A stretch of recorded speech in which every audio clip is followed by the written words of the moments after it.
What is going on, everyone? Welcome back to a brand new Football Manager 2016 experiments video. Now, this one is not based upon transfers. This is based upon a player returning to his previous club to see how he'll get on.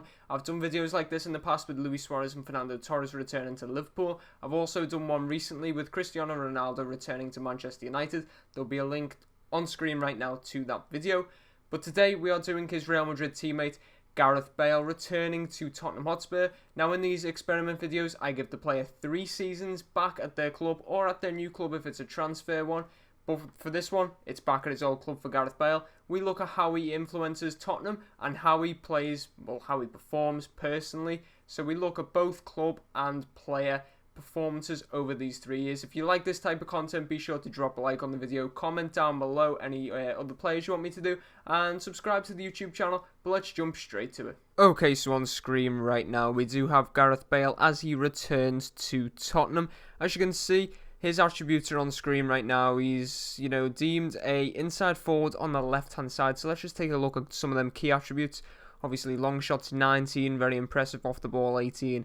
Pace 19, acceleration only 12, which is actually quite a strange one considering how significantly high his pace is. His technique is at 16, heading 17, free kick taking 16, finishing 16, dribbling 16 as well, crossing slightly low 13, first touch 15. So obviously very, very talented player. We all know about Gareth Bale anyway. His value is £47 million and he's on a £350,000 per week contract at Tottenham, having returned from Real Madrid. At the time of this, he is 25 years of age, so obviously he's going to be given 3 years, as we always do. He'll be 28, or he may even be 29 by the time we get there. No, he'll be 28, just looking at his date of birth. So we'll take a quick look at his stats. So when he was last at Tottenham, obviously he moved to Real Madrid for £85 million. In his final season at Tottenham, it doesn't actually give detailed stats, but he had 33 appearances, obviously league appearances, that being, scoring 21 goals. So hopefully he'll be able to build on that, but obviously he was very, very influential at Tottenham last time he was here. Let's see if he can keep that up. Let's jump into the end of his first season back at Tottenham. Okay, so we are 1 season ahead. Obviously, Gareth Bale, now 26 years of age. He's valued at £58 million, and it was literally about 10 seconds ago, but I already cannot remember what his value was last season. I believe it may have gone up ever so slightly. His attributes, just looking at it from the naked eye, I think they've stayed similar. I'm not too sure. Wasn't his acceleration 13? It's gone down to 12. I'm not too sure on that. As I said, I can't really remember off the top of my head. But more importantly, let's go and look at his stats for this season. So he made 36 league appearances, scoring 9 goals and getting 4 assists, with 2 player of the match performances and a 7.10 actually average match rating. Can't get my words out today. He picked up 3 yellow cards and no red cards, that's being in the league. As for the cup, so obviously Capital One Cup and FA Cup combined, 2 appearances, 1 goal and a 7.10. Again, average match rating, very consistent there for Gareth Bale. He made 13 appearances in continental football, which suggests to me Tottenham did actually get quite far in one of the cup competitions. Obviously, they started in the Champions League. Whether it was in that tournament or whether they dropped down to the Europa League and got far in that tournament, not too sure. We'll take a look at that in just a moment. But very, very strong performance for Gareth Bale in the continental football. 13 appearances, as I said, 8 goals, 1 penalty goal. And he took 1 penalty and scored it. He had 1 assist and a 7.46 average match rating, so obviously a bit higher than what he got in the league and the cup.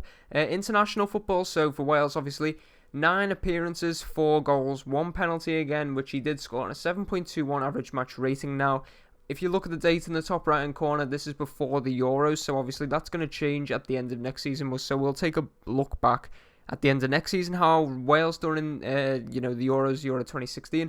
Take a look at Gareth Bale's injuries from this season. So he did actually get 1 injury, which kept him out for 3 weeks. It was right at the start of 2016. He got a groin strain, which kept him out for 3 weeks. As I said, he'd done that in training, so he would have been out till probably middle of February or just early February. So 3 weeks, not too bad, especially when you look at some of the injuries he's had in the past 3 months, 6 weeks, 7 months, 7 weeks, and a 12-day injury, so not too far away from 3 weeks anyway. Obviously, it's just short of 2. We shall go and take a look at Tottenham now, see how we influence them. As I've said, I believe they probably got far, and that actually does suggest they have won a continental football tournament. I'm not too sure if it's the Europa League or Champions League. We shortly are going to find out the second I click this. So they actually won the Champions League. Tottenham Hotspur have won the Champions League. Wow, we're going to get to that in a minute. But in the league, they finished fourth, so they did actually qualify for the Champions League through that anyway. They finished 13 points behind local rivals Arsenal, who eventually went on to win the league. Very, very strong league campaign for Arsenal. As for Tottenham, 24 wins out of the 38, obviously. 6 draws and 8 defeats. The defeats, wow, they'll probably be disappointed with some of them, losing at home to Palace, Burnley, Everton. Definitely be disappointed with them games. And then obviously the others are pretty routine defeats that you can expect from any club in the league. As for their draws, the few of them away games they probably wouldn't want to have drawn, especially Hull, Sunderland, West Ham. Hull obviously finishing 17th. Sunderland actually got relegated, so definitely wouldn't want to have lost to them teams. Just let me take a quick look back here. So Crystal Palace. I was just checking if anyone actually done the double over them apart from the big teams. No one done the double, but they failed to beat like Manchester United. I think that's the only team. Maybe Arsenal as well. Yeah, they failed to beat Arsenal. Arsenal obviously only having 2 defeats. Move on to the domestic cup, so the FA Cup and Capital One Cup. They were knocked out in the semi-final again by local rivals Arsenal. Arsenal did actually go on to win that, so they done the Premier League and FA Cup double. Capital One Cup, they were knocked out in the 4th round by Liverpool, so obviously very difficult ties for Tottenham this season in domestic trophies. Manchester City go on to win that trophy. But the Champions League, this is the big one. They won the Champions League. That's absolutely exceptional. And to be fair, Gareth Bale has said he scored 8 goals. He was probably very influential in that, obviously. Finishing joint second in the goal scorers with Luis Suarez. We'll take a look at this in a bit more detail anyway. So in the final, Gareth Bale actually scored 2 goals. And he didn't actually win man of the match. I was about to say he did, but he didn't. He got a 9.0 average match rating, whereas Son Heung-min actually got a 9.2, just edging him to man of the match. Obviously, Son Heung-min got a goal and 2 assists, whereas Bale just got 2 goals. Maybe he should have, got man of the match for the 2 goals. I'm not too sure. I didn't obviously see the game myself, but to be fair, it looks like Atletico actually sort of dominated this game, but Tottenham scored 4 goals somehow, so Tottenham do win that. We'll take a look at some of the other stages for them. So they beat Bayern Munich, wow. Oh no, actually that's Atletico. They beat Leverkusen, Tottenham. Tottenham beat Leverkusen 5-4 on aggregate, so they would have been 2-1 down from the home leg, and then they went and scored 4 goals in Germany to actually progress to the final. Take a look at the quarterfinals for Tottenham. So they actually had another tough tie. They actually had Real Madrid, so they beat them 4-1 at the Bernabeu. That's absolutely crazy. Having lost 1-0 at home. Actually, no. Yeah, it's the way they show this. So that would have been a 4-1 win at home, and they would have lost 1-0 at the Bernabeu, and it would have been the same for the other one. It's just the way they show the games. Yeah, so there you go. They won 4-1 at home. I always forget about that. They show it the other way around for whatever reason. And for the first knockout round, they beat Sporting 4-2 on aggregate with a 3-0 victory at White Hart Lane. So obviously they were using White Hart Lane as their weapon, really. They would go away from home, probably lose, and then they'll just batter the team at home pretty much. So very convincing Champions League victory for Tottenham. A very surprising one as well, but when you've got a player like Gareth Bale in your team, that is what is... it's very realistic target. So we're going to jump one more season ahead and see how Gareth Bale does in his second season at Tottenham. Okay, so as you can see, we've got a 27-year-old Gareth Bale right here. 51 million he's valued at. He's still not 350 grand per week contract. I believe they may have... Yeah, so he's actually got a new contract at Tottenham. There's no buyout clause or anything like that, but he's still on the same wage pay. I've gone the wrong place there. As I said, he's worth £51 million now, so it's come down a bit since last season, I believe. Let's see, is there anything else? So his stats-wise, his attributes, pretty much the same. One thing I didn't mention last season, they are playing him on the left-hand side, as it does say is his best position. We'll take a look at his career stats. So for this season, He actually made less appearances in the league, having made only 33 compared to 36 from last season, all of which were starts. He got 8 goals, so less than last season. 2 assists, again less than last season.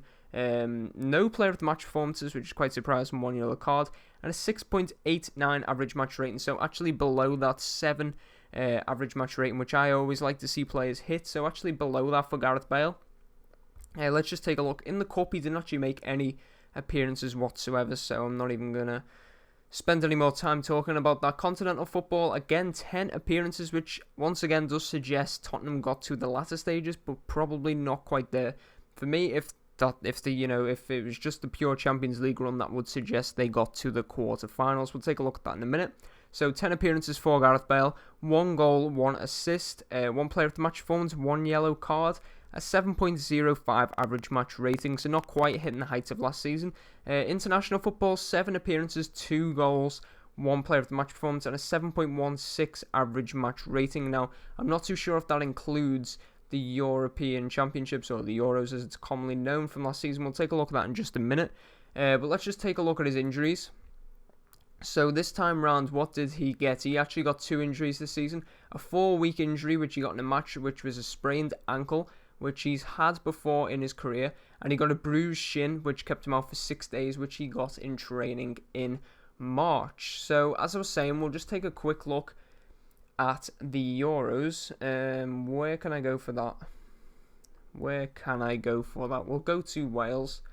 So Wales schedule, and we'll go to last season.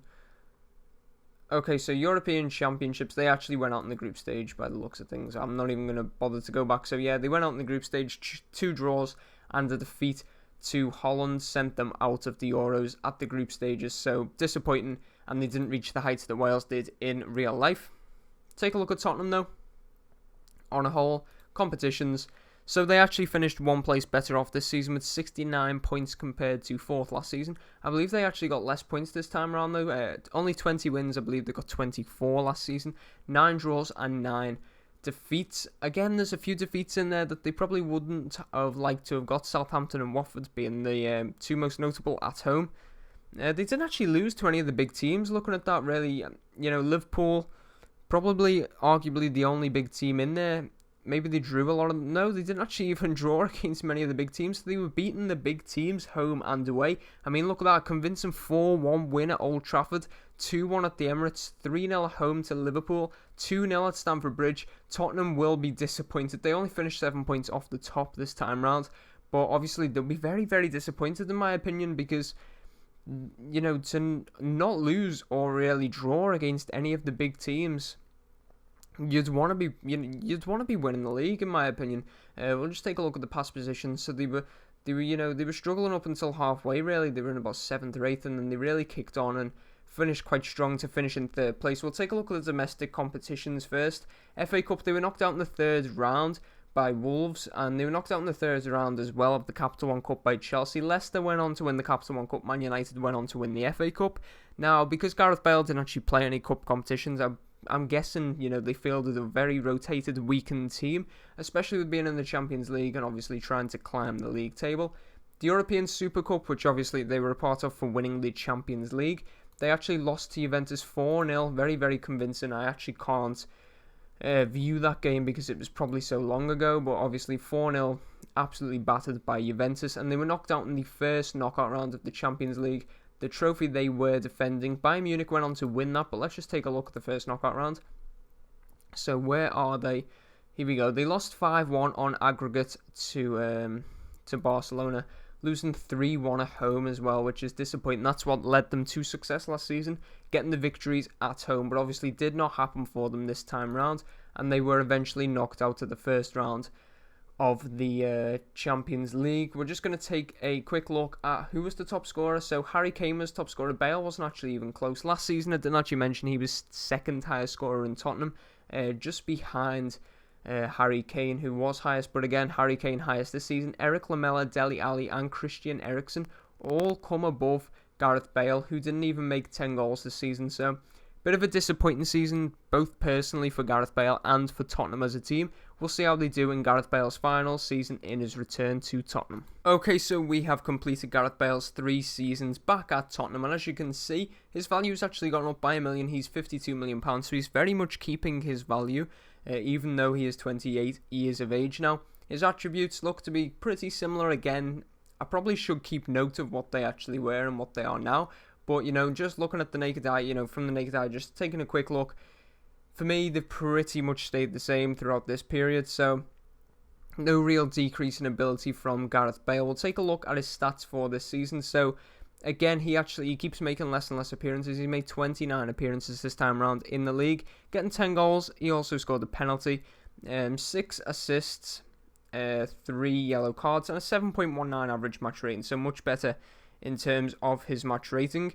In the Cup, he actually managed to make an appearance this time round. 1 appearance, and I believe that's 1 substitute appearance, or is it an extra? I can never remember. 1 goal and a 7.15 average match rating. Continental football didn't play as many games this time round. 9 games, 4 goals, 2 assists, and a 6.81 average match rating. So a bit lower, considering he actually, made or scored a goal on 6 occasions in only 9 games. You'd expect that to be a bit higher.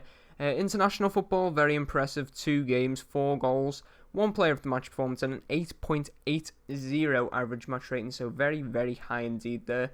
So looking at it from a personal point of view, it looks like it's been an alright season for Gareth Bale. Probably would have liked a few more goals, a few more assists, maybe a bit of a higher average match rating, but the guy is 28 years of age, so we'll take a look at his injuries. So, wow, he actually got quite a few this season. So, he got a damaged spine at the end of September, which kept him out for 2 months, so it would have kept him out to near enough December, which is obviously disappointing. Then he probably only would have had a few weeks back, maybe 4 weeks back, something like that, before he sprained his ankle, which, again, it's a recurring injury.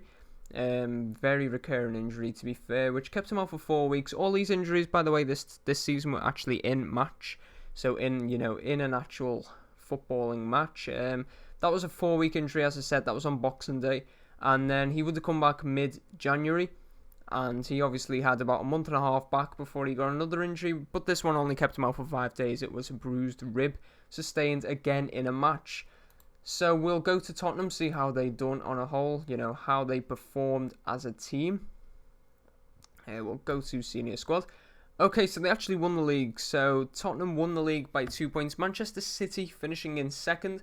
Arsenal in 3rd. Manchester United in 4th. Very, very close title. It was very closely contended. Manchester United, who finished in 4th, only 5 points behind the eventual winners Tottenham. Only 2 points separating Tottenham and Manchester City, and interestingly, Manchester City had a better goal difference. So if it came down to that, City would have actually won the league. City actually done the double over Tottenham this season, wins home and away. Leicester City beating them at their own ground, as well as Newcastle United also beating Tottenham at St James's Park. I was going to say Bark then, wouldn't have even made any sense. As for draws, they actually got 8 draws, a few disappointing ones again, so they failed to beat Newcastle this season. They also failed to beat Leicester City. Obviously, we already know they failed to beat Manchester City because they beat them twice. Chelsea another draw at home, which they would be disappointed at. They failed to beat Stoke, 2 draws against Stoke as well. Obviously, they'll be very disappointed with the draw at home to Stoke.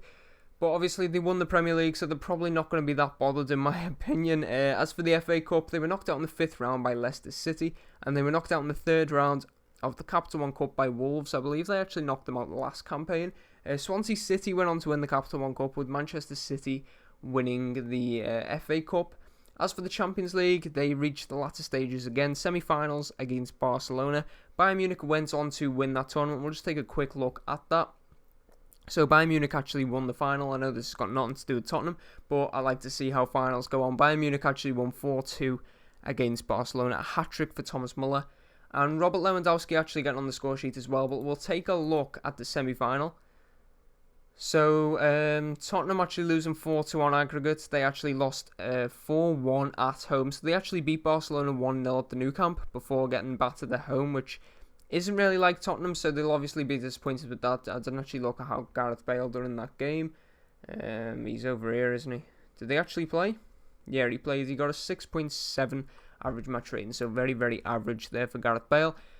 But obviously Tottenham won the Premier League, so they will be very, very happy with that and very happy with Gareth Bale's contribution. We'll just take a look at Tottenham very quickly before we wrap this video up. So Harry Kane was the top scorer, Christian Eriksen was second, and Gareth Bale third this time round compared to fifth last season.